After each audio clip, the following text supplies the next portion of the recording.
ഒരു നേരത്തെ സുഖത്തിനു വേണ്ടിയിട്ട് മാത്രമാണെന്നുള്ള സത്യം ആരും തിരിച്ചറിയുന്നില്ല എന്നതാണ് അതിൻ്റെ സത്യം. ഇന്ന് സമൂഹത്ത് പ്രണയം എന്ന പേരിൽ എന്തൊക്കെയാണ് കാണിച്ചു കൂട്ടുന്നത്? അതിൻ്റെ പേര് എന്തൊക്കെ മരണങ്ങളാണ് നടക്കുന്നത്? പലരും അറിയാതെ പോകുന്ന കാര്യങ്ങളുണ്ട്. അറിയാമെങ്കിലും അത് പുറത്ത് കാണിക്കാതെ നടക്കുന്ന ആൾക്കാരുമുണ്ട്.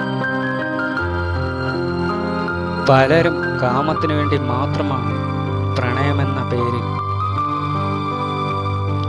ഓരോരുത്തരെ സ്നേഹിക്കുന്നതും കൂടെ കൊണ്ട് നടക്കുന്നതും. അന്ധമായ സ്നേഹവും വിശ്വാസവും എല്ലാം കാമത്തിനു വേണ്ടി മാത്രമാണ് എന്നുള്ള സത്യം ആരും തിരിച്ചറിയുന്നില്ല.